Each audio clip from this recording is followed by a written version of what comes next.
Anytime now. Gates open. They're up and racing for the Pilrocom Piltobo Juvenile Grand Championship. Pass to begin is Spring Collection. Steel Creation moving up by the rail is Humble Riches, the top favorite, as they leave the straight and now rounding at the 3/4 mile pole with Humble Riches, the leader by 2 is Steel Creation right behind in second, racing in third Spring Collection. Viva Andres comes next, then running alongside is Marty Ryan running on the outside, 7A Eichel, followed now by 4th Alamo Purple Ribbon running alongside Cinderella Kid. Second last Isapa, while yes is bringing up the rear as they pass the half-mile pole. 1A Humble Riches still leading the field by about a length and a half is Steel Creation now trying to get closer in second. Racing in third is Spring Collection. Moving up on the outside is the stablemate, and that's Eichel as they race at the last 450. Baldilemma on Humble Riches saying, "Let's go boy," by about 4 lengths is Steel Creation still hugging in second. Moving up on the outside is Spring Collection. Eichel, Isapa is Marty Ryan, and down the stretch they come. Humble Riches stretching its lead to about 8 lengths. Moving up to take second on the outside. Eichel with 75 meters up the race is still unbeaten. Humble Riches bagging the Grand Championship for Juvenile. And second 7 is Spring Collection. Then comes Isapa, Steel Creation. Yes. Ang nakita natin, Andy, pinakamagandang karera. Hindi lang siguro ngayon, kundi sa mga umpisa, rather ngayon, ng mga darating na karera. Yeah, tama ka dyan, Manny. At ang umpisa nito ng pagtingin natin kay Humble Riches para sa susunod na taon. Dahil yan ang mga piniprepara para sa ating mga Triple Crown challengers. Okay, well said. Pero hindi lahat mangyayari ito kung hindi nabuo ang pakarerang ito. Ang pinakamayamang 2-year-old racing dito sa ating bansa. Handog po sa inyo ng Philippine Racing Commission. Bigyan natin ng masigabong palakpakan. At ng Philippine Thoroughbred Owners Breeders Organization. Pangunguna po naman ng chairman nila, si Chairman June Castaño.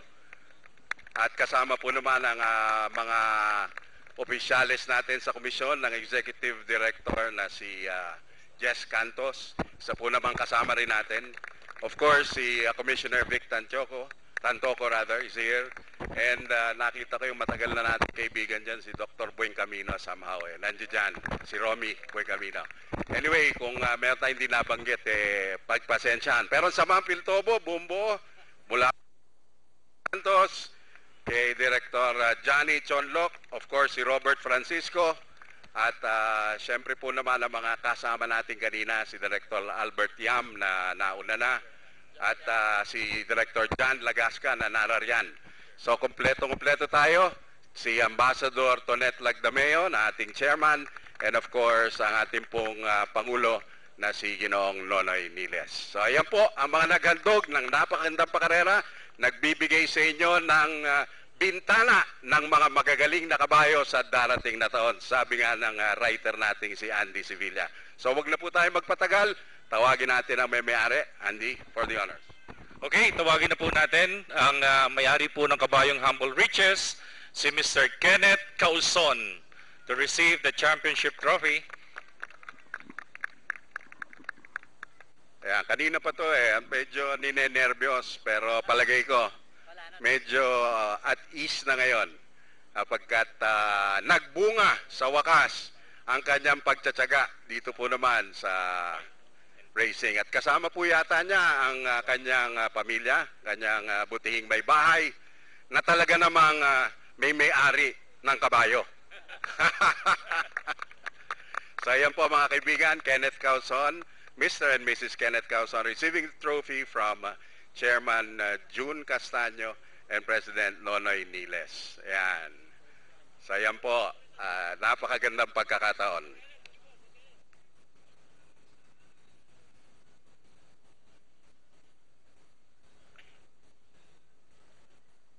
Ladies and gentlemen, Humble Riches. Ika nga, humble beginning. Humble beginning. Yeah. Yeah. So, ayun po mga kaibigan at talagang panimula ng isang magandang taon para sa kanya. Napakagandang tropeo nga pala ang inyong nasisilayan. Again, the owners and the connections for the winning horse. Sa ating trainer naman ngayon. Okay, ang tawagin na po natin ang naghandaan itong kabayong Humble Riches, walang iba kundi si Ruben Clor. Isang veteranong trainer natin dito sa ating karerahan na ninenervyos na rin at sabi sa akin, sana makaraos. Kako makakaraos yan. Bagay na bagay sa iyo ang kabayong ito. Yan po mga kaibigan, ang trainer, si Ruben Clor ng kabayong nanalo ng ating Juvenile Championship Series. And itong si Humble Riches, sabi nga natin, yung island born, no? By tribal rule, isang pumapitadang isang magaling na stallion sa California, anak ni Stormcat. Pinakita naman ang kanyang galing at kaagahan ng kabutihan. And for our trainer, Jackie. Ang ating pong hinete, tawagin na natin, walang iba kundi si Val Dilema. Palakpakan po natin, Val Dilema.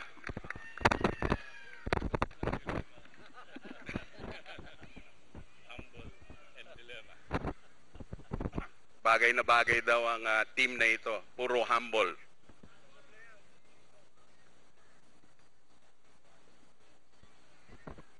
Yan po, the winning jockey accepting his trophy.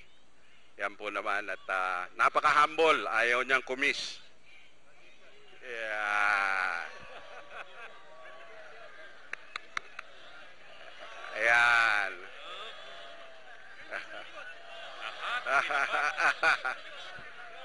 Ayan sa likod.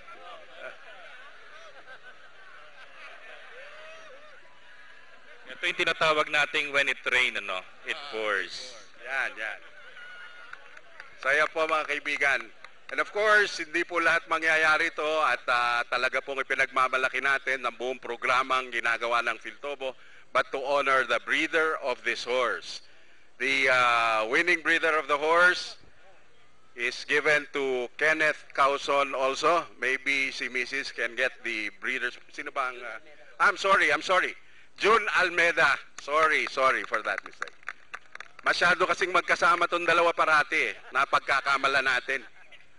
So yan po ang breeder ng napakagaling na kabayong inyo nakita.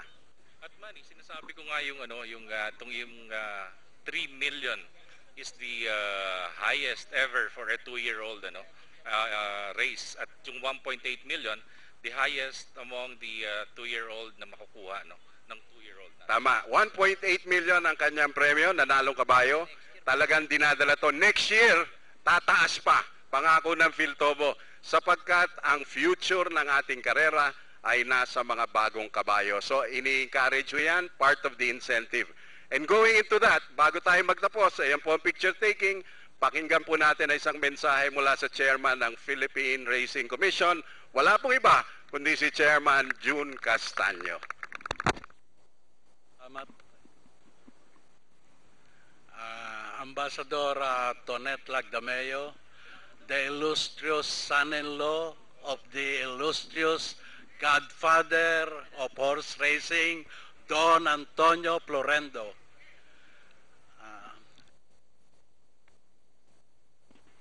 Na ang kakayahan ng Philtobo ay isang malakas na dahilan sa sektor ng industriya, sapagkat taon-taon po ay umaasenso ang sales. Ngayon po, nalaman ko sa presidente ng club na si Attorney Areñeta na na-break na naman po ang record ng Philtobo yung nakaraang taon.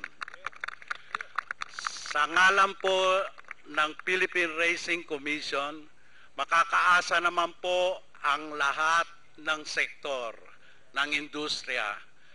Yung nakaraang linggo po, noong Biyernes, ay nagkaroon kami ng medical mission para sa mga sota nakasama siya na nangangailangan ng aming tulong. Ito pong huling linggo ng Enero, dito naman po sa Santa Ana gaganapin ang aming konting pagtulong sa mga sota din po. Kaya inaanyayaan namin lahat, libre medical consultation at meron kaming pamimigay na gamot. Piltobo, mabuhay kayo!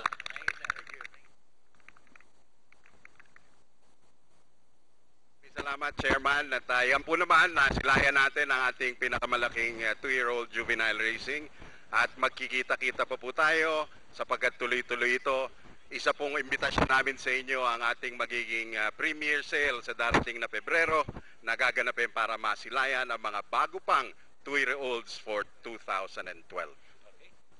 Sige, maraming salamat at tuloy-tuloy pa po tayo para dito sa ating isang araw na karera na ginaganap po dito sa Santa Ana Park.